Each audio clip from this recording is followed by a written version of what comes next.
Es la primera vez que me toca hablar después de Carlos Alberto Montaner, lo cual es una gran desventaja. Hace una semana presentamos un panel que se llamaba Las dictaduras del siglo XXI, donde estaba representado lo que ocurría en Ecuador, en Bolivia, en Nicaragua y en Venezuela. Y después anteriormente habíamos presentado también un libro del presidente Hurtado sobre las dictaduras del siglo XXI, el caso de Ecuador. Y hoy presentamos la dictadura del siglo XXI en Bolivia, de Carlos Sánchez Berzaín.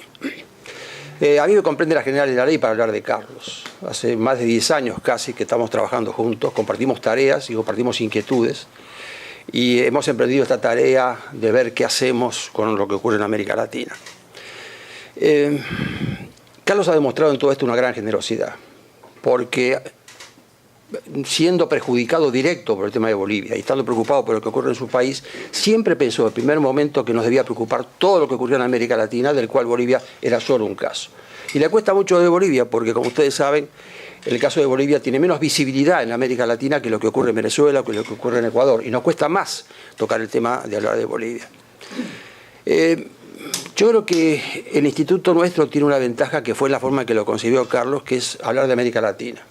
Y cuando tenemos contactos con entidades similares de todo el resto de la región, cada uno se ocupa de su país. Nadie se ocupa de todo el resto como hemos intentado hacerlo nosotros por la sugerencia de Carlos. Creo que la única institución que más o menos se ocupa de las mismas cosas, pero está en Europa, es FAES del presidente Aznar, con la cual coincidimos a veces en trabajar sobre América Latina.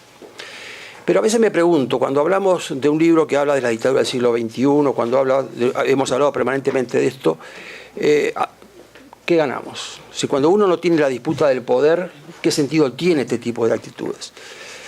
Y yo creo que sí que tenía razón Gramsci, que lo que se trata acá es de la hegemonía cultural. Es decir, decía el capitalismo no es que esté manejando estas cosas porque tienen la estructura, es porque han creado una cultura hegemónica en la cual hasta que esa cultura no cambie, va a ser imposible una revolución popular. Yo creo que tiene razón, lo que no sé hoy, cuál de las dos culturas se impone.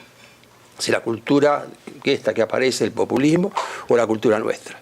Pero quiero dar dos casos que de esta última semana que a mí me aclaran el panorama. El viernes tuvimos en el instituto un coloquio hablando sobre Bolivia de un visitante de una institución hermana nuestra en Bolivia que atacaba el mismo tema. Y alguien que no está en el tema de la lucha cotidiana con esto, le preguntó: ¿y cuál es el objetivo de ustedes?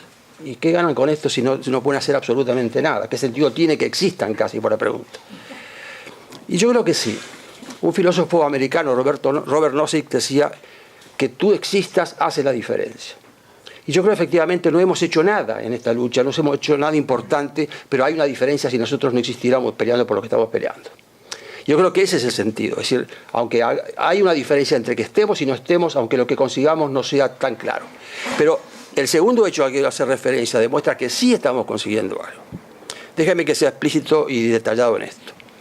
Existe una institución que se llama Latin American Studies Association, que reúne a 7.000 expertos sobre América Latina de todo el mundo, y que se reúne anualmente.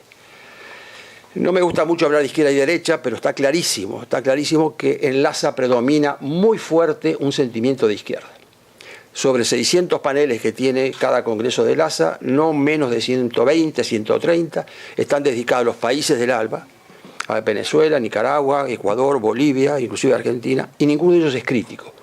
Inclusive en el último congreso de LASA hubo no menos de 25 paneles sobre Cuba, con gente que venía de Cuba a hablar maravillas del régimen cubano.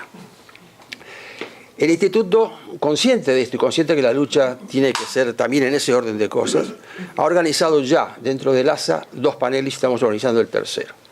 El primero fue precisamente sobre la democracia en América Latina, sobre el nuevo constitucionalismo latinoamericano, que es la teoría constitucional del ALBA, y el segundo lo hicimos el año pasado también sobre lo que significa un nuevo contrato social. Son temas académicos. Lo que me impresiona es que acaba de aparecer el número nuevo de LASA.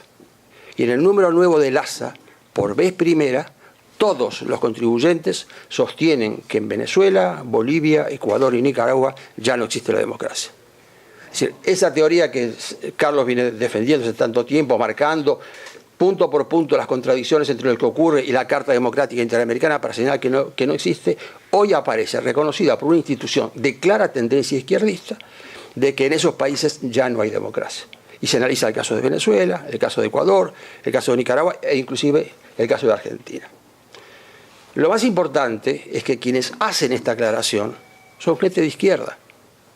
Y nunca, nos interesa el debate académico con ellos, si estamos discutiendo de ideas, si estamos discutiendo de sentido constitucional, pero nunca conseguimos cerrar el caso de que un académico que tenga ideas tan claras como ellos dicen tenerlas y que podemos debatir, crean que los países del socialismo del siglo XXI son representantes de esas ideas que ellos ponen. Y por vez primera aparecen fracturados. Es gente de izquierda que está diciendo que estos países no han llegado a lo que estábamos soñando, a lo que estábamos propiciando, y el editor, es decir, el que organiza el trabajo, es un argentino, Roberto Gargarella, un académico de primer nivel, y que ha sido alguien que ha elogiado las constituciones de Venezuela, de Ecuador y de Bolivia. Y sin embargo, hoy reconoció oficialmente en la revista oficial del ASA de que en estos 4 países no hay posibilidad de democracia alguna. Para mí esto es una batalla, esto es la consagración de lo que venimos diciendo y la existencia de por qué la existencia nuestra todavía tiene sentido. Y en la noche de hoy vamos a escuchar explícitamente, en palabras de Carlos, cuáles son las tesis que venimos defendiendo desde hace 10 años. Muchas gracias.